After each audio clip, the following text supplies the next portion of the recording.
Thank you, Fran. Shabbat shalom, greetings to you all. Now, once again, I hope you all had a great week. And this week we celebrate the other half of the fifth commandment day. Honor your mother and your father. Now, a few weeks ago, we had Mother's Day. We honored Mother.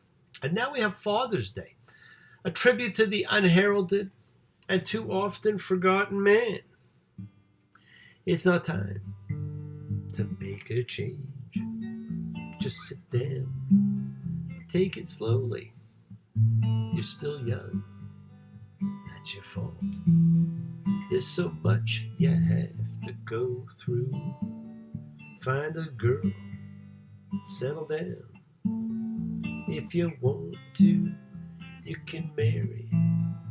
Look at me. I'm old, but I'm happy. All the times that I've cried, keeping all the things I knew inside. It's hard, but it's harder to ignore it. If they were right, I'd agree, but it's them they know, not me. Now there's a way, and I know I have to go away. I know I have to go. Father and son. Now, I love the interplay between the two of them. Since Abraham and Isaac, the theme of fathers and sons throughout the ages as reflected in that song. Now, we'll honor your father, and whether he's here or not. Thank him for all that he has done, and if the need arises, forgive him. Now, it was great speaking with my good friend Philip the other day, who's been recovering just beautifully from his transplant surgery. He is a great example, a beautiful person, a caring father, a dutiful son. Thank you for being in my life, my friend. I also want to thank everybody who showed up the other night when I was invited to give a talk on the Ten Commandments and how they're applicable and can be understood in modern life. And I guess it went well because so many came up to me after to tell me that they would never be able to read them the same way again. And I also wrote a meditation for each of them, and I gave it to the people. And I spoke with another good friend of mine who was going through a difficult time. The times we are in difficulty and distress or not well can take such a toll on our lives. Rosemary, we're thinking of you and praying for you, sending healing, love, and goodwill your way, the way of everyone. For you, for Rupi, for all in need of elevation, of healing, of renewal of spirit, the kindness, healing, wishes, goodwill, and love that you all send out circles the world, my friends, finding those in need. So thank you, each and every one of you. Misha Berech Avotenu Makor Bracha Limotenu. May the source of strength, who blessed the ones before us, help us find the courage to make our lives a blessing. The renewal of body, the renewal of spirit. Let us say, Amen. Misha Berach. Let us all have our spirits renewed the world over. And the renewal of spirit is a coming together of energy. And it is our coming together as friends, as a chavura, a fellowship, joining to express our nature of kindness, compassion, of energy, of sharing of thoughts and feelings and hopes and dreams and wishes that unites us all, coming together every week in this community house of spirit, Beth Ruach. So once again, please do go ahead, invite everybody you know, physically or spiritually, to gather and share from Psalm 133. V'hine matov. Come together right now. V'hine matov. שבטחים גם יחד, הנה מתוק וביניים. שבטחים גם יחד. How good and how pleasant it is for brothers and sisters together. Community. Community. Community. Together. So as a community, let us all spread love, goodwill, and fellowship to the entire world. Now in Numbers, which we're in now, you will continue to find laws. But unlike as in Leviticus, where it was simply priestly instruction, these laws are wound in and through great stories once again. And the stories, at least, make the laws just a little bit more palatable. Now this week we read shelach, send. And it's one of my favorite misunderstood stories, more popularly known as the story of the spies. But it's probably what today we would certainly call fake news. Now, when you say the word spies and think of spies, certain thoughts and a certain stereotype, would come to mind.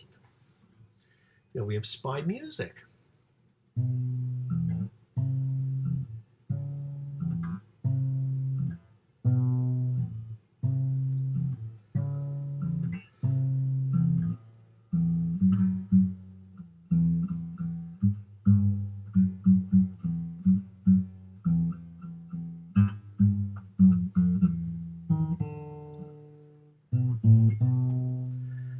What do you think of James Bond? Simon Templar. Mata Hari. James West. Not Churchill. Roosevelt, the Prince of Wales. Gandhi. The former were spies. The latter, chieftains of state. Leaders. Numbers 13:1. And the Lord spoke to Moses, saying, send you men, that they scout the land of Canaan, which I'm about to give to the Israelites. One man each for his father's tribe, every one of them a chieftain. Every one a chieftain. These were the leaders of Israel, sent to scout, but we diminish their importance by simply referring to this as the episode of the spies. And we really downplay who these people were. And Moses gave really simple instructions. See the land. What's it like? And the people that dwells in it, are they strong or slack? Are they few or many? What is the land in which they dwell? Is it good or bad? What are the towns in which they dwell? Are they in open settlements or in fortresses? What is the land? Is it fat or lean? Are there trees in it or not? And you shall muster strength and take of the fruit of the land. The season was the season of the first ripe grapes. Okay, it's really easy, simple instructions. And the men whom Moses sends out are all tribal leaders, not ordinary scouts or spies. These are the chieftains of Israel. The function of their mission is not espionage, but observation. Go and see. James Bond does espionage. These guys are there to observe. Go and see. Remember, their destination's only 11 days' journey away. Numbers 11:24. And they came back from scouting the land at the end of 40 days.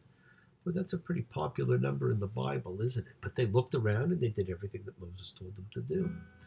I'm a spy in the house of love.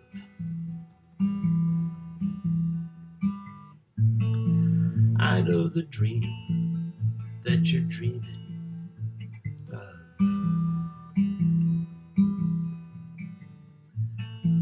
I know the word that you long to hear.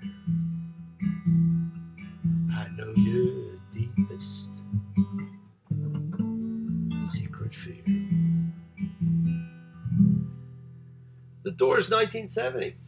And that's what you think of when you think of spies. They know your deepest, darkest secrets, the things that you fear.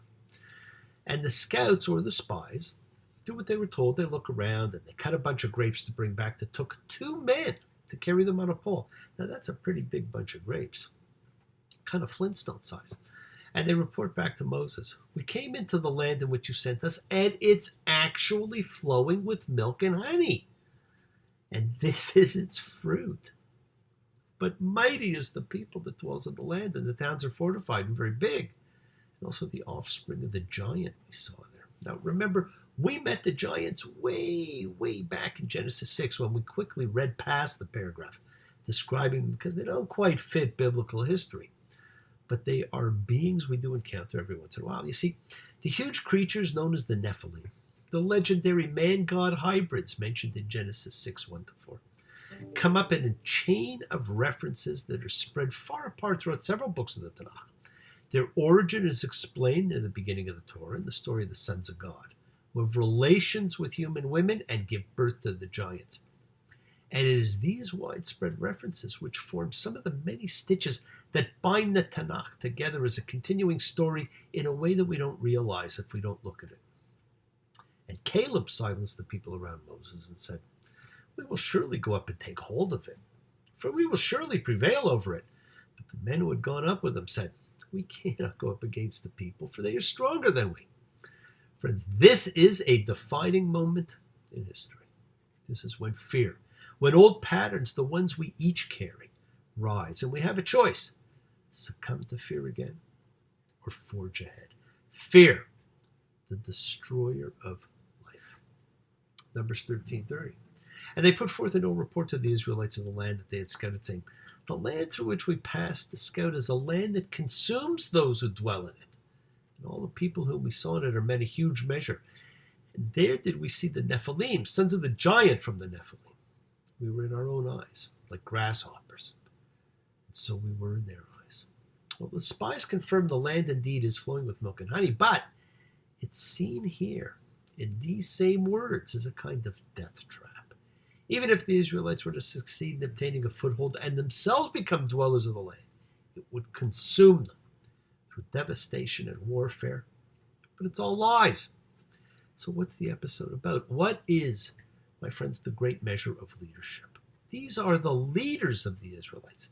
That's why their negativity when they return is just so devastating. It's not just a disappointing bit of intelligence. It's a failure to lead and to encourage. And is that not what we want? What we need of our leaders? Leadership, encouragement. And God said to Moses in Numbers 14:11, "How long will this people reject me? How long will they not trust in me with all the signs that I've done among them?" And he suggests to Moses that he might just wipe them all out and start again. But as we saw last week, there's a new pattern. And the new pattern is complain, work up God's wrath, get Moses to intercede, and do it again. So in leading by example, God forgives. The great gift of atonement, the gift we fail to fully grasp, my friends. And God decides, "You shall never come into the land about which I lifted up my hand, vowing to make you dwell within it, except for Caleb, son of Jephunneh, and Joshua, son of Nun. They will all die, except for Joshua and Caleb. And your sons will be herdsmen in the wilderness 40 years, and they will bear your whoring until your corpses come to an end in the wilderness. By the number of days that you scouted the land, 40 days, a day for a year, you will bear your crimes 40 years, and you'll know what it is to thwart me. In this wilderness shall they come to an end, and there shall they die." Friends, the people have a slave mentality. They're not ready for the life of a free people in a land of their own. And so they would just, pollute the new land. And so this is going to be left for their children who grow up not knowing the experience of having been slaves.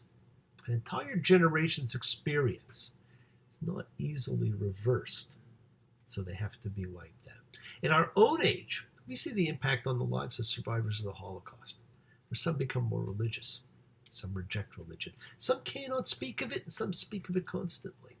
Some return to the sites where they suffered, and some will never go back. It affects their medical decisions, their ways of raising children, their trust of others, their work, their thoughts, their opinions, and their memories. The children carry tremendous loads of guilt and obligation, but they have a chance of knowing a kind of freedom that their parents cannot know. Yes, the world is sacred. So is everything in it. Express your gratitude, light a candle, make a wish. Celebrate your life and the lives of those you love. Share your feelings with them. Live free, be free, honor your freedom. Be well, be happy, and be blessed. Share and honor the light and all who live in the light and continue to shine.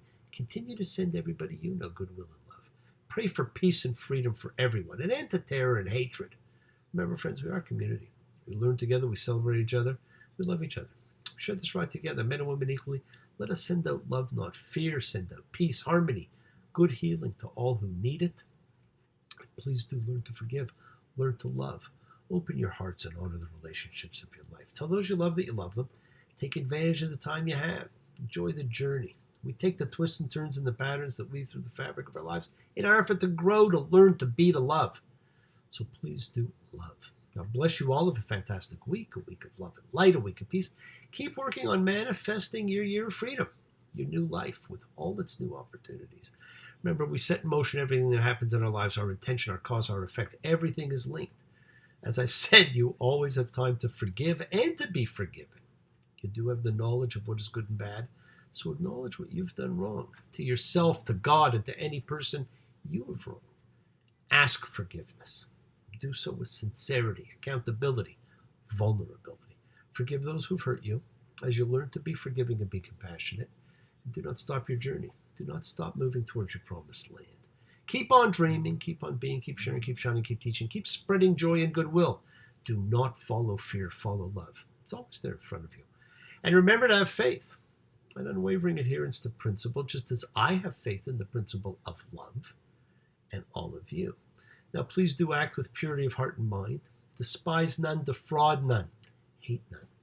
Cherish all, honor every child of God, every creature of the earth. May all peoples know peace this year, and may you nurture kindness and love everywhere.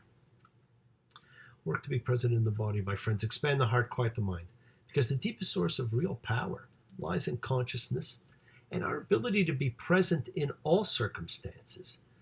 So make the most of your time in this life. Recognize your ability to be a contagion of holiness, to touch and transform the lives around you. You are forever blessed, and you have the ability to bring blessings to everybody you read, and everybody you see, and everybody you touch. And remember,